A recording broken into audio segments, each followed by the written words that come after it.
Muy buenas noches, tengan todos ustedes. Soy el doctor Eduardo Antonio Lara Pérez.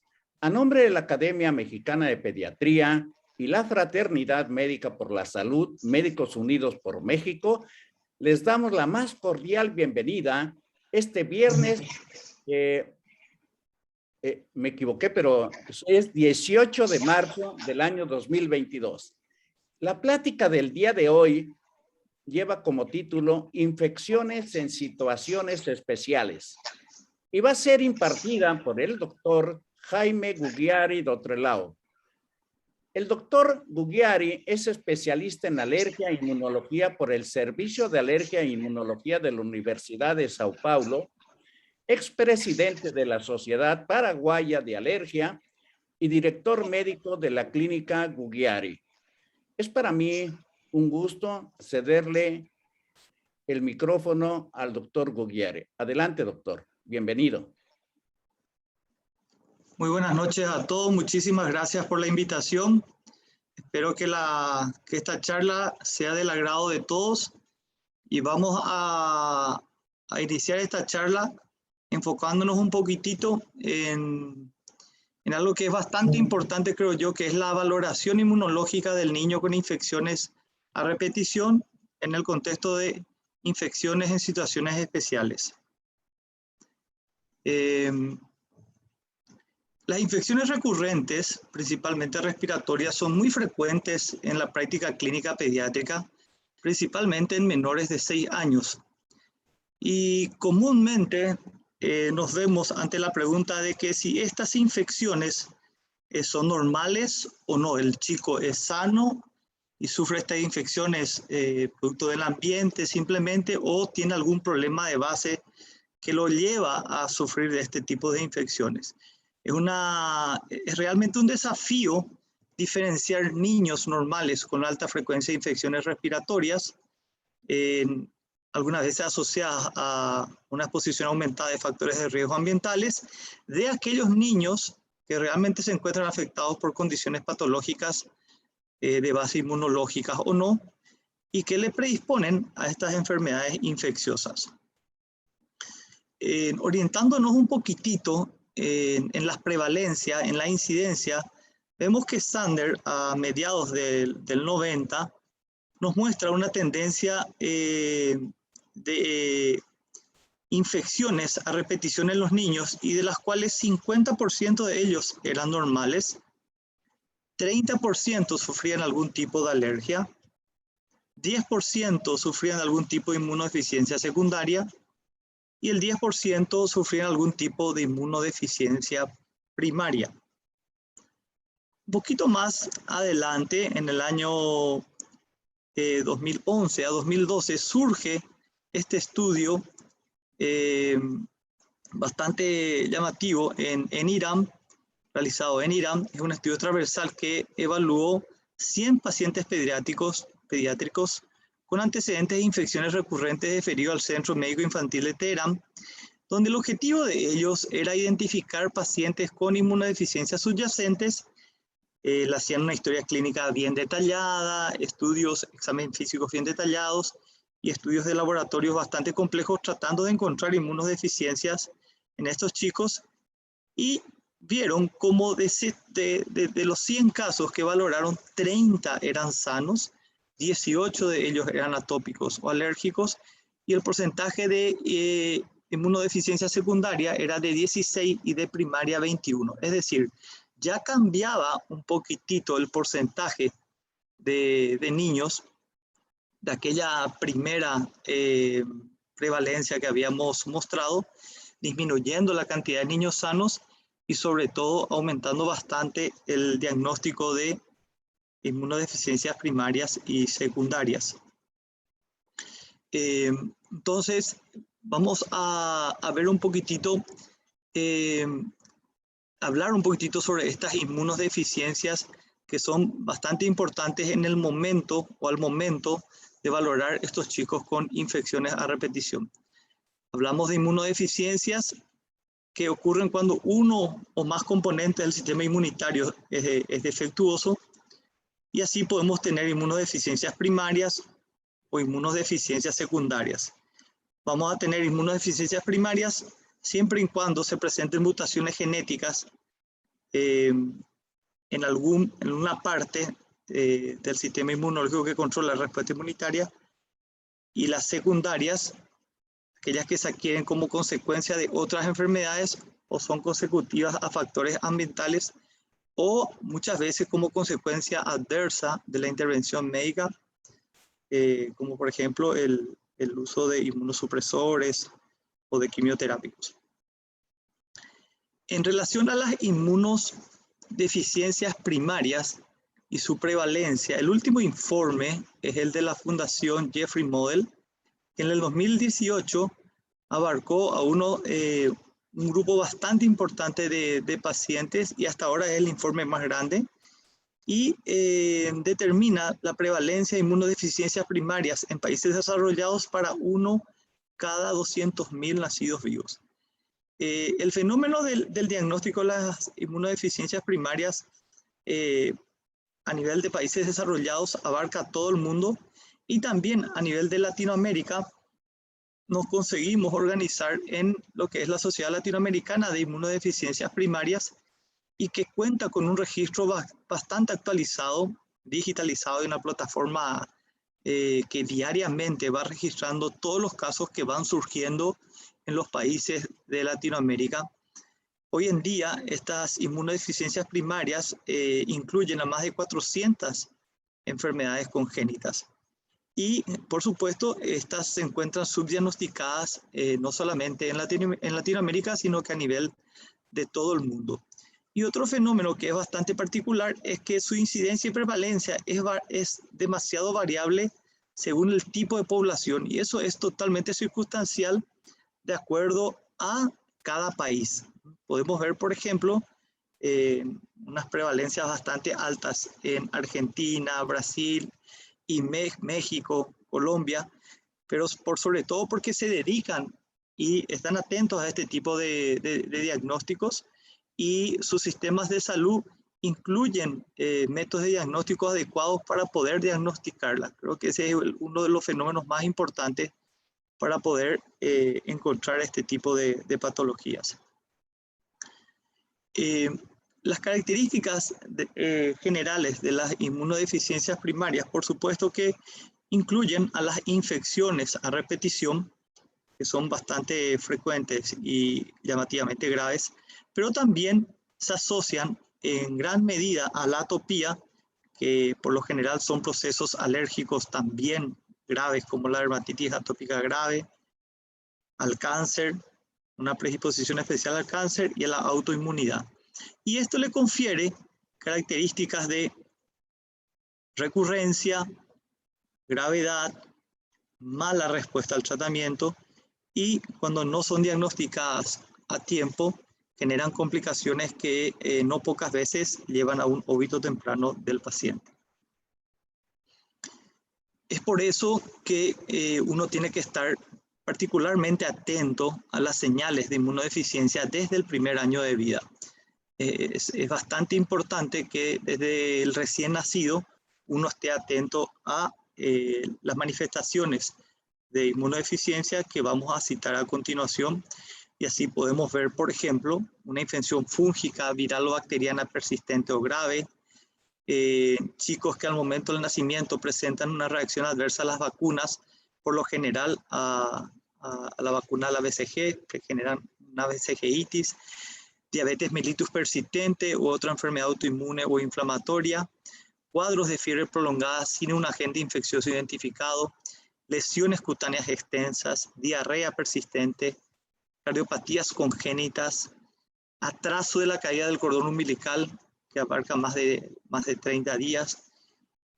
Por supuesto, el antecedente familiar de inmunodeficiencia o muertes precoces por infección, linfopenia definida como menos de 2.500 células por milímetro cúbico o alguna otra citopenia, hipocalcemia con o sin convulsión y la ausencia de imagen tímica en la radiografía de tórax.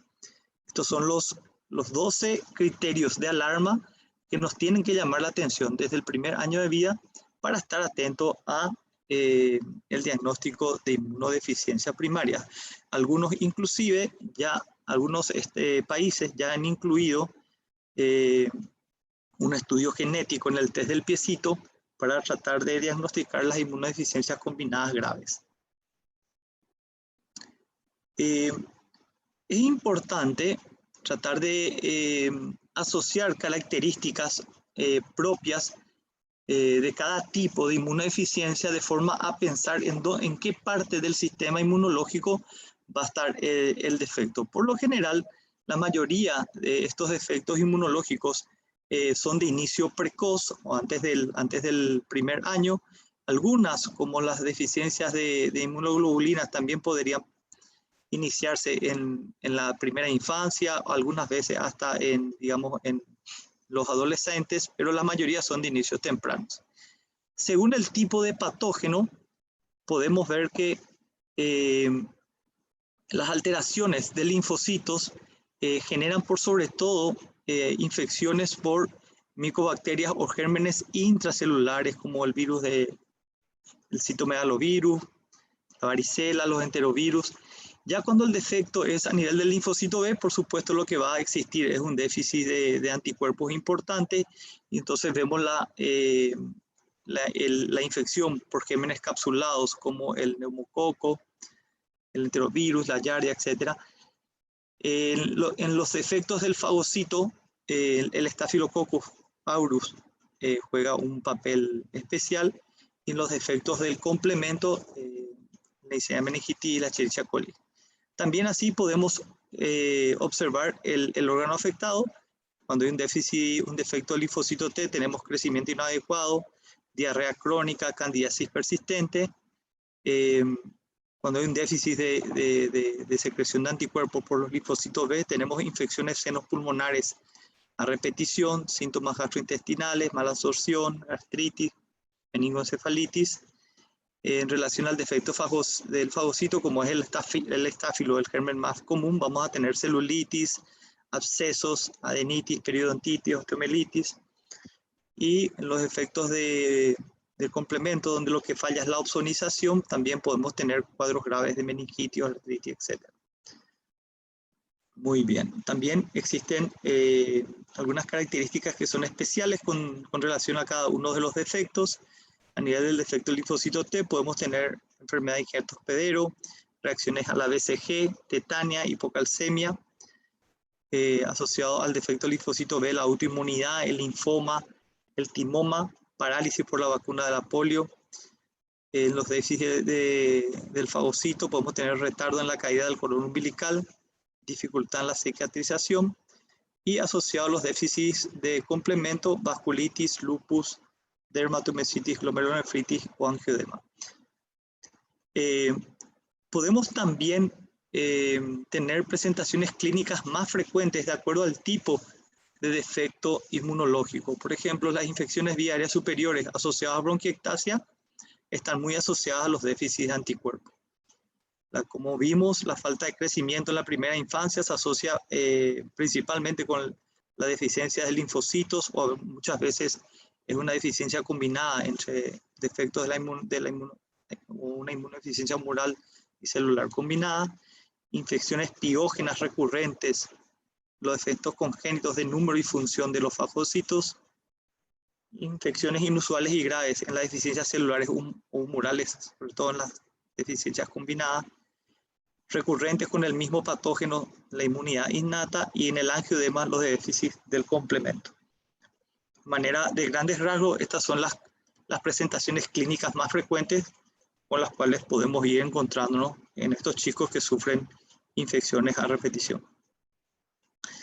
El abordaje laboratorial de estos pacientes es bastante importante y debe incluir siempre un hemograma completo que nos permite determinar el número y aspecto morfológico de los linfocitos, de toda la serie celular, una radiografía de tórax de frente, posterior, anterior y lateral, así como de cabo, tratando de observar la presencia o ausencia del timo, secuelas pulmonares y la presencia del tejido linfoide adenoideo.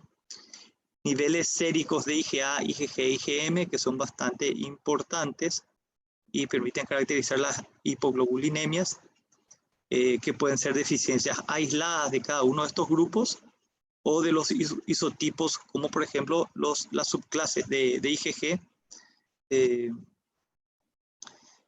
que determinan si el paciente genera un estímulo suficiente o adecuado pre y post vacuna. La citometría de flujo es bastante importante para caracterizar las subpoblaciones linfocitarias, sobre todo en la evaluación de las inmunodeficiencias por linfocitos B, que se marcan con CD19 y CD20 positivo, los linfocitos T citotóxicos, linfocitos T helpers o los natural killer. También son importantes los test intradérmicos de lectura tardía para PPD, cándida y tircopitina, que nos dan una idea de la función mediada por las células T, la hipersensibilidad de lectura tardía. La serología para HIV es obligatorio en todo paciente valorado con sospecha o con cuadros de infecciones a repetición.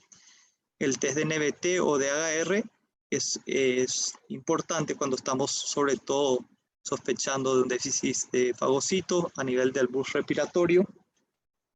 La cuantificación de toda la vía del complemento, principalmente la vía clásica, y como dijimos, el cribado neonatal a la detección para la detección de inmunodeficiencias combinadas graves. Eso es una tendencia que se haga de rutina en todos los recién nacidos. Con este abordaje básico, pero bastante importante, uno puede tener la mayoría de las inmunodeficiencias bastante bien caracterizadas, o por lo menos una idea general de qué parte del sistema inmunológico es el que está fallando. En relación al tratamiento de estos pacientes, siempre incluyen tres partes que son bastante importantes. Primero, los cuidados generales. En segundo lugar, la profilaxis antimicrobiana. Y por último, el uso de gamma globulina endovenosa o de hemoglobina endovenosa, que no está disponible en todos los países. Sí, en la mayoría de los países desarrollados cuentan con este servicio que muchas veces es imposible que un paciente a nivel particular disponga para hacerse, pero que en la mayoría de los países cubren este tipo de tratamiento. Los cuidados generales incluyen los buenos hábitos de higiene. Hay que orientar estos buenos hábitos de higiene: baños regulares, lavados adecuados de las manos, algunos ejercicios. Si bien se recomienda siempre la actividad física, hay algunos ejercicios que no están muy indicados, como por ejemplo nadar en lagos y ríos, donde podrían inhalarse hongos, o también actividades como la remoción de alfombras, limpieza de depósitos o cavar pozos. Esas son actividades que deben excluirse de este tipo de pacientes. La profilaxis antimicrobiana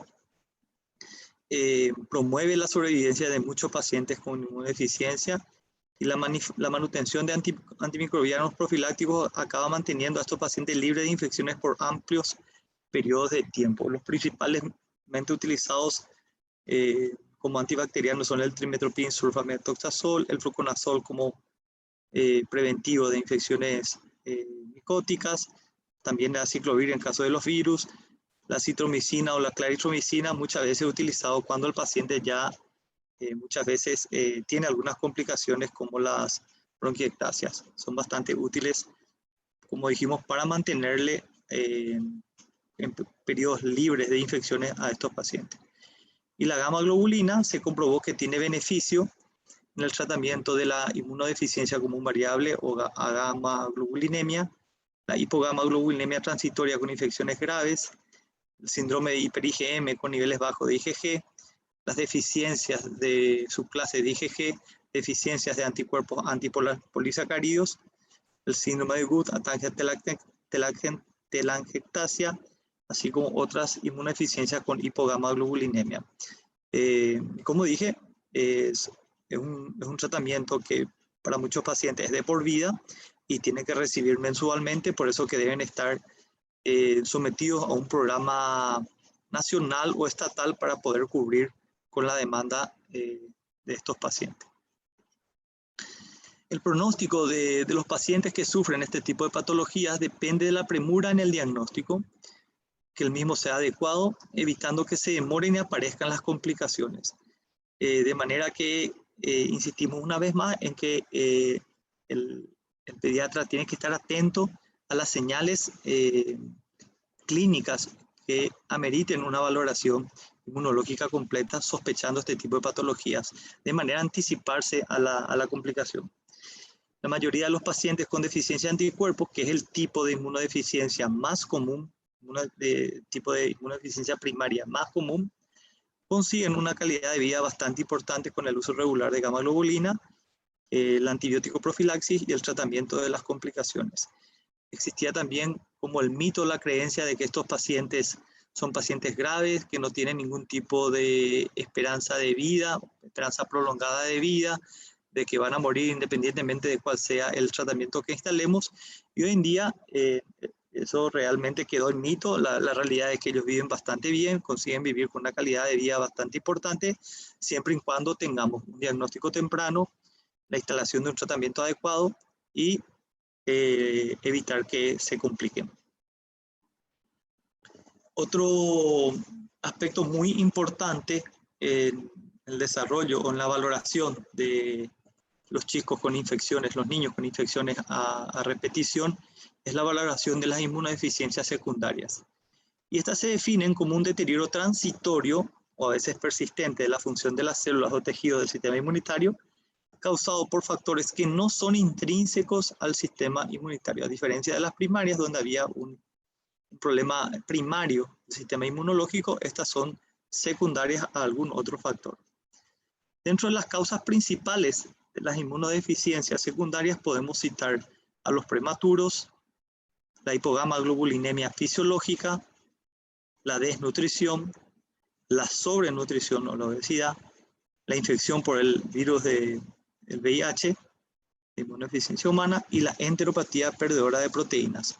Hoy nos referiremos o vamos a hacer una pequeña descripción de estas primeras cuatro, recordando que la prematuridad es un factor de riesgo clínico, o es el factor de riesgo clínico más fuerte para infecciones graves en los recién nacidos. Por debajo de las 32 semanas, el riesgo de infección bacteriana grave es 100 veces mayor que en un bebé nacido a término, y los gérmenes más asociados a este tipo de situaciones de prematuridad son el estreptococo del grupo B, la Listeria monocytogenes, Escherichia coli, Staphylos aureus, Klebsiella, citomegalovirus, enterovirus, virus del herpes simple o la Candida albicans. Entonces, en los prematuros hay que estar muy atentos desde el punto de vista de la prevención de este tipo de enfermedades, de infecciones. La hipogamaglobulinemia fisiológica se refiere a la disminución gradual a partir del nacimiento de los niveles de inmunoglobulina que se presentan entre los 3 a 6 meses y donde podemos ver un dosaje de IgG menor a 400 miligramos por decilitro, y es un periodo en el cual el niño está susceptible de sufrir infecciones más frecuentemente. De ahí la importancia de la lactancia materna, que como sabemos contiene grandes cantidades de IgA específica contra Haemophilus influenzae, neumococo o virus sincitial respiratorio. Entonces hay que alentar la lactancia materna, sobre todo exclusiva, no menos de 6 meses, porque desde el punto de vista inmunológico esto es bastante importante. La desnutrición, sobre todo la desnutrición proteico-calórica, todavía es un motivo importante de inmunodeficiencia en los países de Latinoamérica, y genera una disminución de los niveles de interleucina 1, interleucina 6, factor de necrosis tumoral alfa, y esto va a llevar a un deterioro de la quimiotaxis y la función de los neutrófilos, citotoxicidad, una disminución de la citotoxicidad de las células natural killer, así como la maduración de células presentadoras de antígenos o células dendríticas. Hay un número reducido de células T efectoras y de memoria, hipersensibilidad de tipo retardado reducida, respuesta de células T alteradas y menos células B, y la respuesta de anticuerpo específico a ciertas vacunas, como la vacuna contra el virus del sarampión, son deficientes. Es decir, el niño desnutrido sufre de alteraciones del sistema inmunológico bastante importantes que lo predisponen a infecciones graves a repetición. Pero también vemos que el sobrepeso, la sobrenutrición, que no es un problema menor hoy en día en nuestros países, debido a las dietas ricas en grasas poliinsaturadas, tienen efectos perjudiciales en la inmunidad celular. Estos chicos tienen una menor proliferación de células T, disminución de actividad de las células T citotóxicas, y por último, esto lleva como consecuencia un aumento de susceptibilidad a infecciones, bacteriemia o cicatrización deficiente. Por último, vamos a hablar un poquitito sobre la atopía, la rinitis alérgica, el asma bronquial, cuyos síntomas frecuentemente pueden ser confundidos con infecciones de vías aéreas superiores, lo que impide un buen tratamiento del niño con estas patologías. Muchas veces las crisis de asma han sido diagnosticadas como bronconeumonías a repetición. Al mismo tiempo, es importante recalcar que la rinitis y el asma, sin tratamiento adecuado, son importantes factores de riesgo para el desarrollo de infecciones respiratorias a repetición. En relación a la epidemiología de la rinitis alérgica, se calcula que hoy la padecen casi 400 millones de personas a nivel mundial. La variación de la prevalencia de rinitis en los Estados Unidos es entre 5 a 22%, dependiendo del área que se valore. Lo mismo sucede con México, que se encuentra entre 5.5 y 47% de la población. Nosotros hemos realizado el estudio de prevalencia de rinitis alérgica en Asunción, y es de 42% en jóvenes entre 13 a 14 años. Es decir, los chicos en esta franja de edad, 4 de cada 10 chicos padecen rinitis alérgica.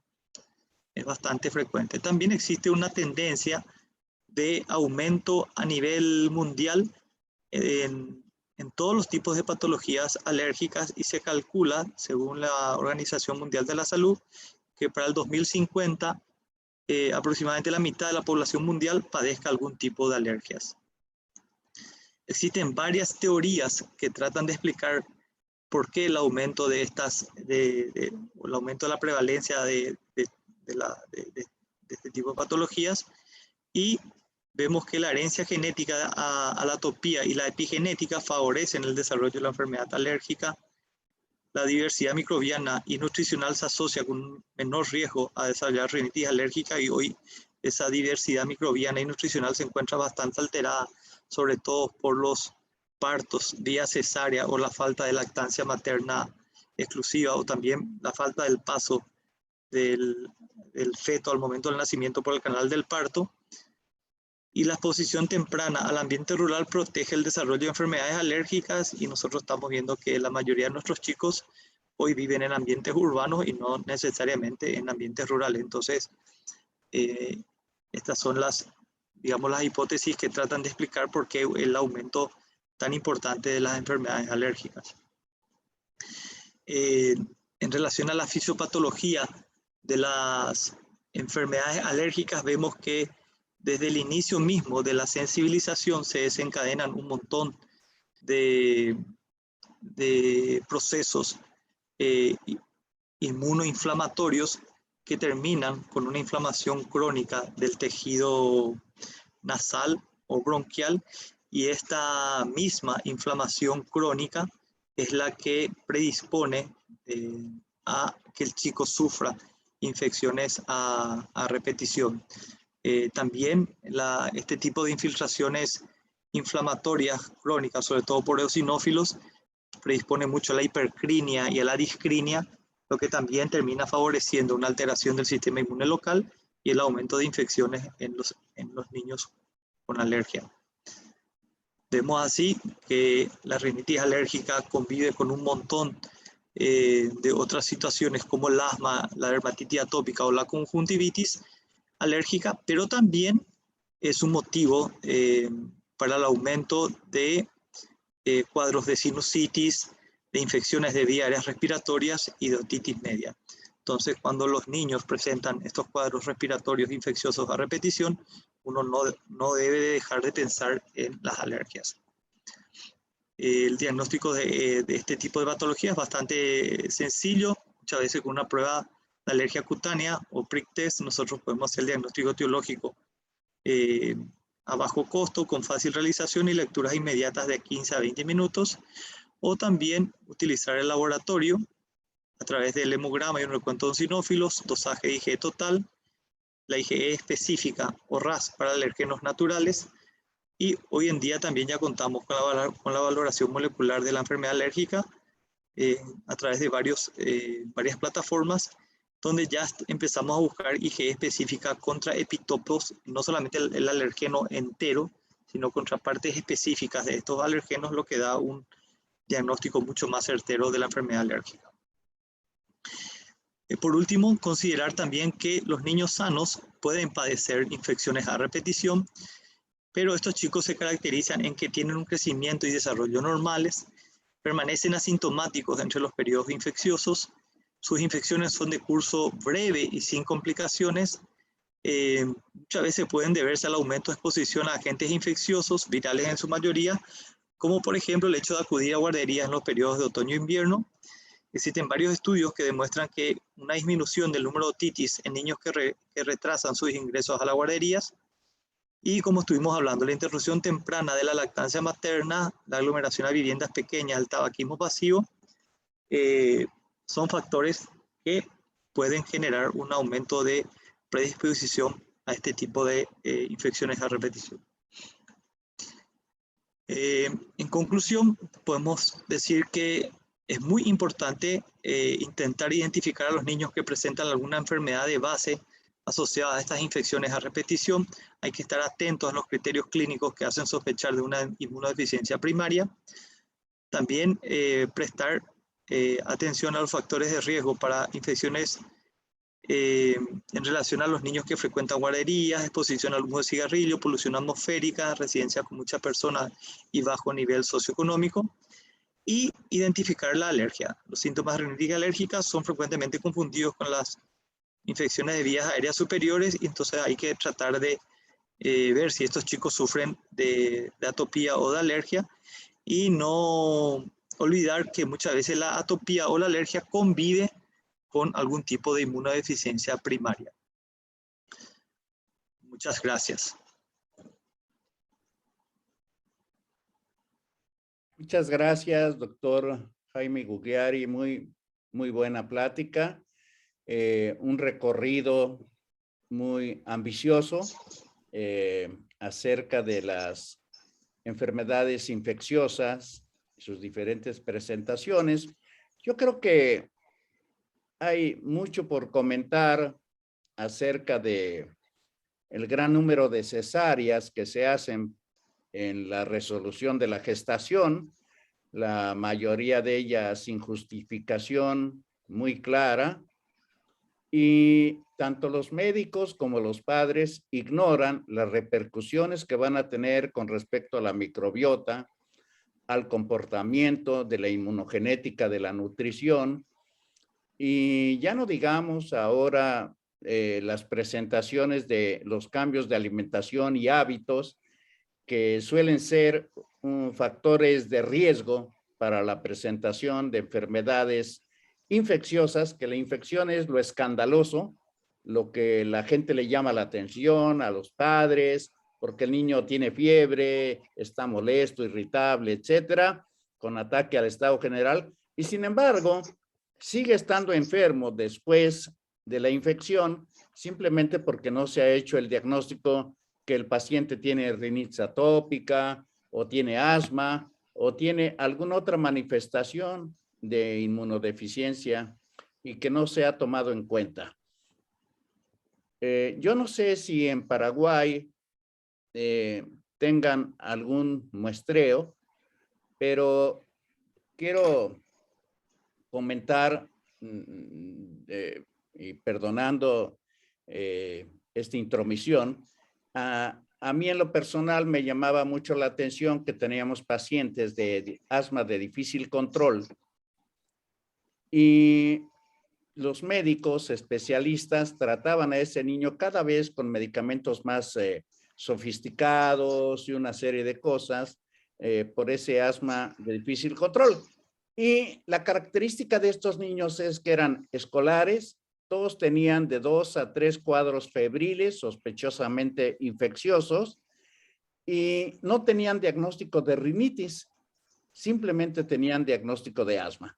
Entonces, esos niños tenían rinitis, con pansinusitis, de manera intermitente y crónica, sin diagnóstico, sin tratamiento y sin una visión de que si no se tiene una buena respiración nasal, pues va a ser muy difícil el control de ese asma. Entonces, nos dimos a la tarea de hacer un estudio en esos niños de asma de difícil control exclusivamente con la hipótesis de mejorar o con la intención de mejorar la respiración nasal. Y utilizamos una solución salina ionizada que publicamos tanto en inglés como en español. Aquí les estoy compartiendo la pantalla. Aquí esto está publicado en la Revista Mexicana de Pediatría. ¿Qué impacto tuvo esta solución ionizada? Y los niños en menos de 3 meses mejoraron su función respiratoria, tanto nasal como en el flujo expiratorio, dejaron de tener cuadros febriles. Y aquí les comparto otra de una publicación en inglés en la Acta Científica Pediátrica que publicamos en el 2019, en el cual también pues mencionamos de los beneficios simplemente de algunas conclusiones. La primera es que el paciente asmático siempre tiene rinitis. Esa es la primera. No existen pacientes asmáticos sin rinitis. O sea, y esto es importante porque en series muy grandes y en clases y en conferencias siempre se habla de los pacientes con rinitis un porcentaje y los pacientes asmáticos con otro porcentaje, y no es así. El paciente asmático, todos tienen rinitis. Y hay que sospechar que tiene muy mala respiración nasal un niño que tiene asma de difícil control, porque ¿cómo va a tener control si no filtra, si no calienta y no humedece su respiración en la respiración nasal y solo respira por la boca? Entonces, secundariamente tiene una serie de infecciones simplemente porque no sigue la fisiología natural y fácilmente caen en procesos inflamatorios que favorecen esas infecciones, cada vez más difíciles simplemente por la utilización de antibióticos. Está pidiendo la palabra la doctora Ariana. Yo le quiero pedir que encienda su video para que si quiere comentar.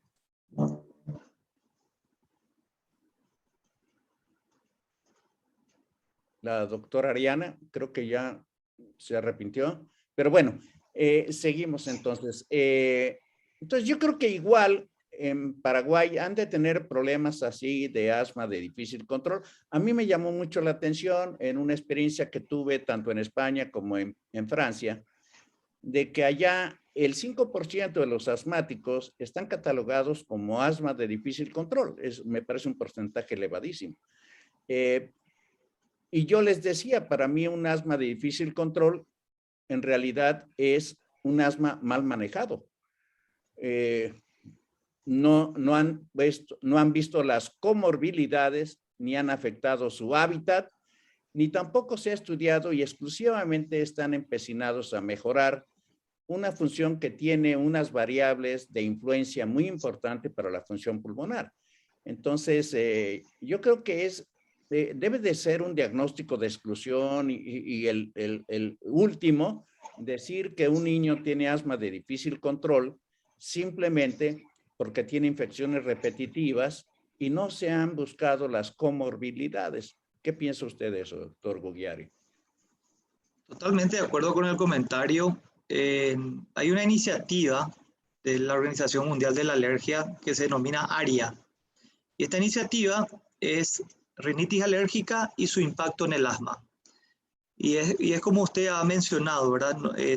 La rinitis alérgica bien tratada y diagnosticada a tiempo puede prevenir el desarrollo del asma. Hay que anticiparse al inicio del asma tratando adecuadamente la rinitis alérgica. En aquellos chicos que ya desenvolvieron asma, tenemos que pensar siempre que el buen control del asma indefectiblemente necesita un buen control de la rinitis. En los niños particularmente, las comorbilidades de rinitis alérgica se asocian totalmente con las infecciones de vías aéreas a repetición, sobre todo la otitis media, la adenoiditis o las amigdalitis. Y eso traté de colocar en un contexto, a lo mejor no tuve que abarcar mucho porque para ver el contexto general de un chico con infecciones a repetición no podemos dejar de hablar de las inmunodeficiencias, pero en realidad son el porcentaje más pequeño. El gran porcentaje de estos chicos son atópicos, son alérgicos y necesitan un tratamiento multidisciplinario muchas veces para poder lograr ese control que todos anhelamos. Debe haber una colaboración y un trato con el otorrinolaringólogo, con el neumólogo, con el alergólogo. Inclusive muchas veces vemos chicos que exacerban sus asmas o no controlan sus asmas por cuadros de reflujo gastroesofágico que son muchas veces bastante importantes. Entonces, me parece excelente el comentario y recordar ese punto es bastante importante. Muchas gracias. Hay felicitaciones, nos visita gente de diferentes partes de la República. Tenemos gente de Veracruz, gente de la Ciudad de México, gente de Paraguay, también pues nos visita gente del norte del país. En fin, creo que es muy bueno el que estemos escuchando estas opiniones y experiencias. Definitivamente el área ha hecho un parteaguas con respecto a la percepción, porque cuando hablamos de rinitis, pues la rinitis posiblemente sea el padecimiento más frecuente a nivel mundial. Lo que sucede es que es un padecimiento poco valorado, muy menospreciado, porque en la escuela de medicina no les enseña a los muchachos nada acerca de la rinitis. Todo mundo hemos tenido rinitis. Difícilmente va el paciente a ver a un médico para que le diagnostique la rinitis y le trate la rinitis. Generalmente son tratamientos de farmacia o de recomendaciones de amigos, de vecinos, de familiares, etcétera. Y resulta que la rinitis pues es parte del componente de algunos padecimientos que tienen diagnósticos erróneos. Y voy a mencionar algunos. Hay muchos pacientes diagnosticados con migraña que no tienen migraña. Lo que pasa es que tienen una rinitis atópica, no tiene aireación de los senos frontales, tiene inflamación en procesos inflamatorios y duele, tiene cefalea frontal. Ese es uno por mencionar. Otros que inflaman el anillo de Valdeyer, y entiéndase por anillo de Valdeyer todo lo que es oído, todo lo que es ojos, etcétera. Y entonces los pacientes tienen con frecuencia el síndrome de Meniere o vértigo verdadero, y la causa generalmente es una causa atópica por rinitis atópica, no tratada, no manejada y con procesos inflamatorios crónicos y con algunos eventos agudos. Entonces, hay mucho que tenemos que hablar. Y decía yo con respecto al área, me parece magnífica la clasificación que se hace y todo con un pequeño defecto. No se mide la función respiratoria. Y hay que recordar que en el área se puede medir el flujo inspiratorio máximo con una flujometría inspiratoria medida en litros por minuto, que equivale más o menos entre el 40 y 50% del flujo expiratorio, o el volumen expiratorio forzado del primer segundo. Entonces, si nosotros tenemos un paciente de difícil diagnóstico o de diagnóstico variable, no encontramos los factores de comorbilidades, ¿por qué no tomamos esos valores de flujo inspiratorio y los comparamos con el flujo expiratorio, sobre todo en pacientes asmáticos, para su control? No sé si usted quiera comentar algo de eso, doctor Bullari. No, súper interesante, ¿verdad? Lo que pasa es que las maniobras de expiración o de inspiración de los niños, sobre todo los niños menores, de repente es un poquito lleva bastante trabajo, ¿verdad? Nosotros hemos implementado ya hace aproximadamente 15 años la oscilometría. Entonces, con maniobras de ventilación simple, ¿verdad? De volumen corriente, conseguimos medir las resistencias y la impedancia y lo hacemos de rutina en todo paciente portador de rinitis alérgica. Todo paciente con rinitis alérgica debe ser valorado para asma. Hay que buscar compulsivamente la presencia temprana de lo que usted está mencionando, de aumentos de la resistencia de las vías aéreas o signos tempranos de inflamación de las vías aéreas inferiores. Y se pueden hacer con esas maniobras que usted ya mencionó, y nosotros desde hace un tiempito lo estamos haciendo con la oscilometría. He visto también con mucha sorpresa y sorpresa agradable de que actualmente vienen unos oscilómetros desde Canadá, que son unos oscilómetros portátiles de muy fácil uso y que se están masificando, y visto que ya tienen en el mercado mexicano también. O sea que esto va a ayudar muchísimo al diagnóstico temprano de estos pacientes. Claro que sí, y además hay una serie de datos clínicos que no los tomamos en cuenta y que deberían de tomarse en cuenta para la sospecha diagnóstica. O sea, esos niños que no pronuncia la R cuando empiezan a hablar, bueno, ese niño tiene rinitis alérgica hasta que no se demuestre lo contrario. Esos niños que hacen otitis medias de repetición, ese niño tiene una rinitis alérgica hasta que no se demuestre lo contrario. Y así podemos seguir con una serie de cosas. Por ejemplo, en niños mayores, la extracción necesaria del tercer molar por una deficiencia de masticación, porque son respiradores de boca.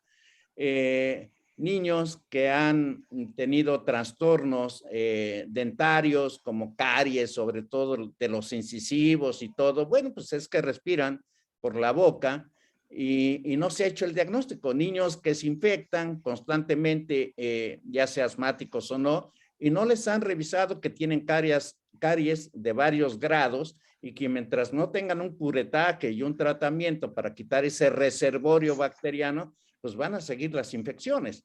Entonces, hay muchísimo verdaderamente por investigar y es apasionante, y sobre todo apasionante porque yo quiero recalcar que son diagnósticos de primer contacto. O sea, el paciente no necesariamente tiene que ir a un hospital. El paciente puede ser diagnosticado en un consultorio. Entonces, eso lo podemos hacer más popular, más accesible a cualquier tipo de médico en cualquier región, sin necesidad de muchos recursos, exclusivamente con un poco más de conocimiento. Me llama mucho la atención de que, como usted dijo, el paciente no consulta por rinitis alérgica. Y acá nosotros tenemos una situación que es bastante graciosa, que muchas veces los pacientes consultan por anafilaxia o shock anafiláctico al camarón. Y cuando le hacemos sus interrogatorios, los pacientes son alérgicos a los ácaros, pero desde hace muchísimo tiempo. Y el ácaro comparte una proteína que es la tropomiosina, que se encuentra en el músculo del ácaro, y esta misma tropomiosina se encuentra en el camarón. Entonces terminan generando, por su alergia al ácaro, terminan generando anafilaxia al camarón, pero lo que le trae a la consulta es la anafilaxia, no la rinitis alérgica. Es una cosa que vemos con bastante... Una de las desgracias de los padecimientos atópicos es que no causan mortalidad. Eso es verdaderamente excepcional.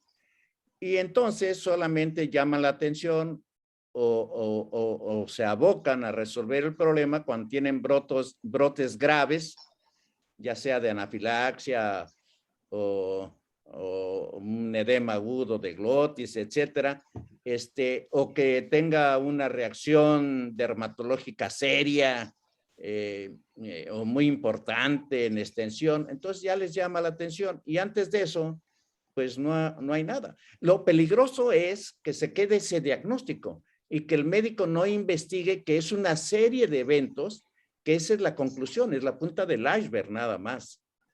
Entonces, mientras se tenga una visión un poco más panorámica, seguramente que le va a ir mejor al paciente para plantearle un manejo más integral, que no necesariamente tienen que ser medicamentos. sino cambios de su forma de vivir, de su hábitat, personales en mucha frecuencia y hasta el manejo de las emociones, que también hay un componente ahí muy interesante para involucrar. Así mismo, tal cual. Pues seguimos aquí. La doctora Sonia Arza le felicita por su excelente presentación. El doctor Miguel Villegas Aguilera también le felicita.